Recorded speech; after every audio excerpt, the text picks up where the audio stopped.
Hello, everyone. Miss Frizzle here, reminding you to take chances, make mistakes, and get messy. And also to read your book for One Book Blitz. I'm going to read a chapter to you today. It is chapter 9, concerning the giant balloon life raft. Here we go. The next morning, I ate breakfast with my fellow Krakatoans at Mr. C's Chinese restaurant. I will tell you quite frankly that I have no idea of what I ate at any of the meals on C Day. I am not too partial to Oriental food and didn't even dare to ask what I was eating for fear that any accurate description or analysis would only add to the uneasiness with which I suffered through each meal. I noticed that many of the children toyed with their dishes with equal apprehension. I used their method of eating some of the portions, which consisted of removing the toasted almonds from the top carefully with a fork and leaving the rest. Mr. F scolded me for this display of timidity and poor taste, and told me that to acquire an appreciation of good food, I should show a little more courage and will to experiment. I assured him that I had a great desire to become an accomplished gourmet while living under the restaurant government, but preferred to arrive at this in gradual stages over long period of time. Mr.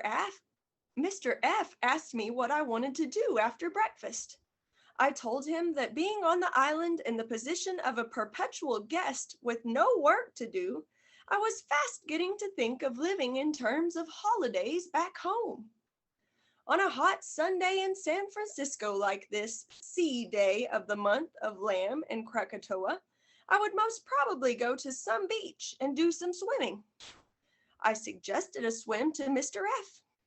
He thought this to be a fine idea, so we put on bathing suits and bathrobes and made our way through the outer fringe of jungle to a nicely cleared fine coral beach. I had arrived in Krakatoa on the afternoon of A Day. It was now the morning of C Day. In that short time, I had become quite used to walking about on the moving landscape. I was amazed at how fast I had acquired my mountain legs and felt rather proud of myself. The little beach looked very funny to me when I stopped and thought about it and compared it to the beaches back home. For here the ocean was quite calm and the beach was going up and down. "How's the swimming here?" I asked. "Excellent," said Mr. F. "You'll see." I waded in the water up to my waist and there experienced a delightful sensation. The sand beneath me rose up with the surface of the earth until I found my feet out of the water. It then lowered me down in the water up to my neck. I stood in one place and went in and out of the water, spending a few seconds in the blazing tropical sun, and then being dunked again up to my neck in clear, cool water, up and down, in and out, without having to move at all from the place where I was standing. Mr. F had waded out a little deeper in the water than I had and seemed to enjoy being entirely dunked up over his head at the earth's lowest drop, and then rising with the earth until he was up only to his knees in water. Once, when temporarily up to my waist, I dove in toward deeper water to do a little swimming. I hadn't gone very far when I felt the sand rise beneath me and lift me by my stomach out of the water, a most peculiar feeling. Mr. F explained to me that it was necessary to wade out quite far to do good swimming. You should walk out far enough so that you are up to your waist in water when the surface of the earth beneath you is at its highest rising point. I did this, half walking and half dog paddling, and when I was far enough out, enjoyed a good swim. Back on the beach, Mr. F and I decided to take a sunbath. He told me that he had found it best to let the surface of the earth roll you around when it moved and not try to lie in any one position. We did this and were nicely toasted on all sides by the hot sun. I was enjoying a most pleasant morning and decided right away to make this a daily habit. The night before, I had borrowed an atlas from Mr. F and had looked up Krakatoa in it before going to sleep. I found that it was situated in the Sunda Strait between Sumatra and Java, and that it was about 25 miles from both of these two huge islands. Looking at the map and trying to trace the path of my voyage in the globe, I was amazed to see how much land I had missed on my trip. I must have flown between Mindanao and at the southern end of the Philippines and the Celebes Islands over the Celebes Sea. I must have flown over Borneo one whole night, narrowly missing mountains and being at times very close to the ground. I shuddered when I tried to imagine the rude awakening I would have had if the globe had struck a mountaintop in Borneo while I was peacefully asleep on my inflated mattress. The Pacific Ocean is the biggest body of water in the world. Krakatoa, which was only 18 square miles in size, was one of the smallest islands in the Pacific. I set out to land in Asia, the world's biggest continent, completely missed many enormous islands, traveled thousands of miles over water, and landed on this tiny piece of land.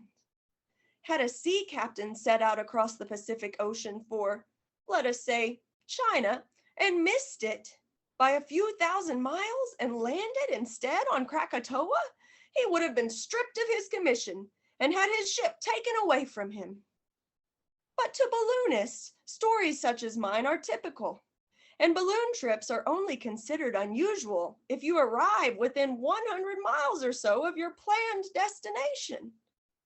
I was thinking how delightful this all was, of the freedom and surprise of balloon travel, and of the balloon merry-go-round I had taken such a fantastic trip on that afternoon.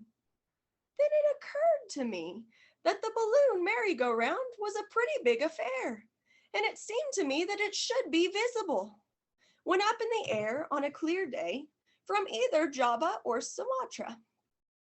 I asked Mr. F about this while we were basking in the sun. "We don't worry much about that," he said. "There are several reasons why. One of them is that the balloon merry-go-round is painted sky blue and therefore isn't really visible from too great a distance. Another is that the balloon merry-go-round never goes over 5 or 6 miles on its longest trip, and that doesn't bring it very close to either Java or Sumatra. Then, too, the mountain has a reputation for belching forth strange things and the whirling balloons and boats that look quite like a big blue smoke ring from the distance.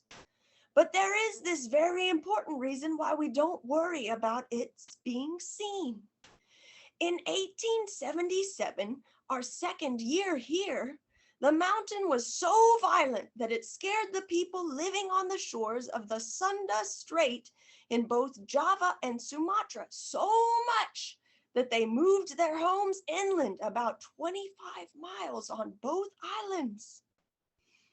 The whole of Krakatoa was violently rocked from end to end. Waves were formed in the Sunda Strait, traveling outward from the island as a center. Giant waves which swept onto the shores of Java and Sumatra, completely inundating many homes.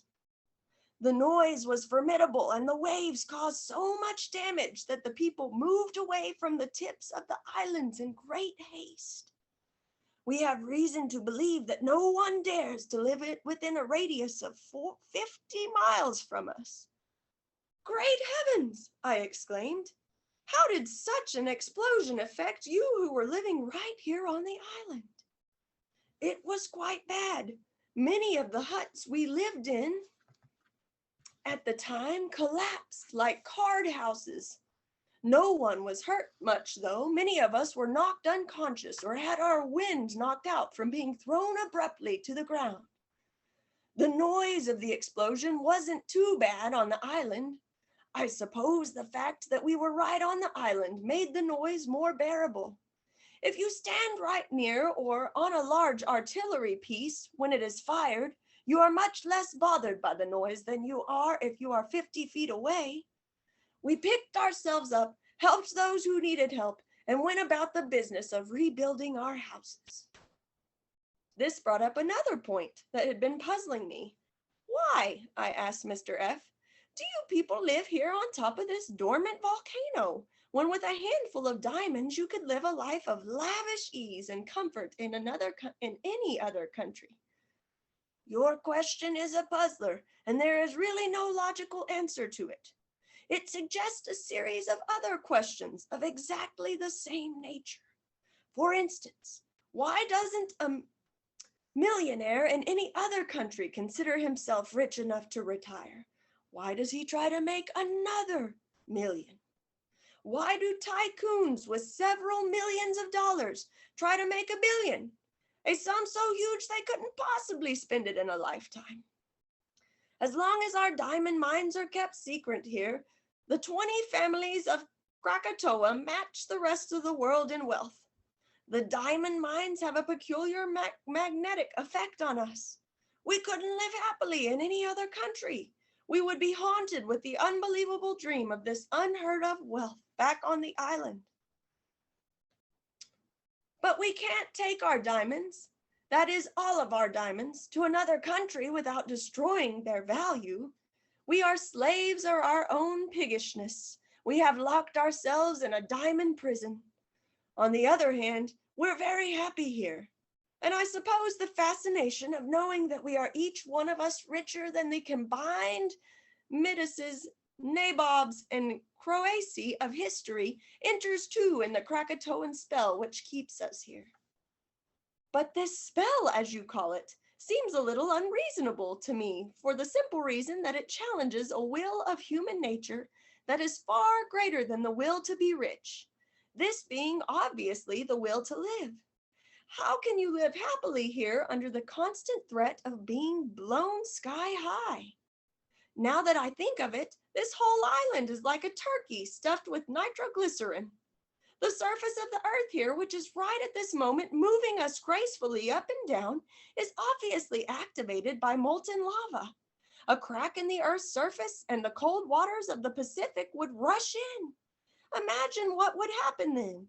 Cold water coming suddenly in contact with molten lava?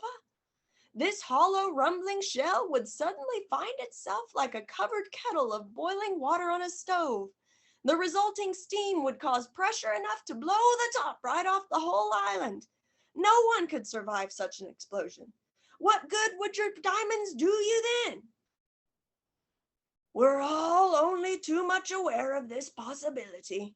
It troubles me just to hear you mention it. We have come to look upon it this way. If it should happen with the speed with which you have just described it, nobody here would have time to think or know what was happening to him. It would mean painless death. However, if we have a warning, which we all somehow expect to have, there is quick escape from Krakatoa. Given as little time as 10 minutes to get off the island, we'll all be safe and on our way to some other country. This escape and the fact that Krakatoa has been here an uncalculated length of time without blowing up makes living here under the ever-present threat of extinction possible. What is this escape? I asked. Do you keep the freighter always steamed up and ready to go? It would take the freighter longer than 10 minutes to leave here, said Mr. F. It's not that. It's the other invention I promised to show you yesterday. This is an invention we all worked carefully on for many months, starting right after the big explosion in 1877. Our lives depended on it, but due to its huge size and its motivating power, we are unable to try it out. There is no reason why it shouldn't work, and when I say this, I mean no reason on paper. Its maiden voyage will have to prove its worth. It's a flying platform, a huge platform big enough to take us all swiftly into the air within 10 minutes of a warning from the mountain. A platform capable of lifting 20 families of 4? I asked. This makes child's play of flying carpets. How do you hope to get it off the ground? With balloons, answered Mr. F. This idea appealed to me immensely. The idea of lives of 80 people being entrusted to such fickle and unpredictable traveling companions as balloons was quite frightening, but thoroughly enjoyable. You are all prepared to risk your lives in a balloon contraption? I like this very much. A little while back, I was starting to think of Krakatoans as being greedy, calculating, and traditionally dull billionaires.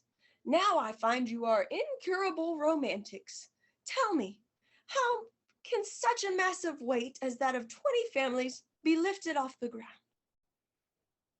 I beg your pardon, said Mr. F., but we are not risking our lives on any foolhardily conveyance. The balloon platform must work. It's got to work.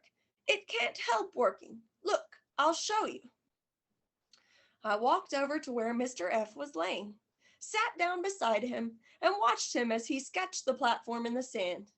He made a bird's eye view of it and drew the 20 balloons around its outside edge. It was rectangular in shape. He started writing numbers in the sand. I don't know how much the actual platform weighs by itself, he said. It is made of the lightest pine wood in the world, imported by us especially for this purpose from South America.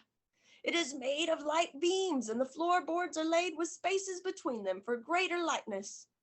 The balustrade around the platform is of hollowed wood. The woodwork couldn't possibly have been made lighter. Before I tell you about the balloons, I want to make it clear that I am going to give you the figures in round numbers, with the margin of error all in favor of the success of the machine. Thus, the lifting power of the balloons will be calculated as a little less than it actually is, and the weight we are carrying will be computed as heavier than it would actually be. There is really no accurate way of planning balloon inventions. Too much depends on the atmospheric conditions, the purity of the hydrogen used, and the weather conditions. I will give you the roundest of figures. I understand, I said.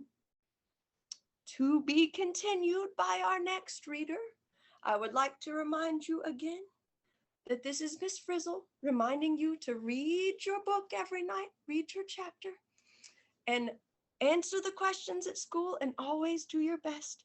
But take chances, make mistakes, and get messy, friends.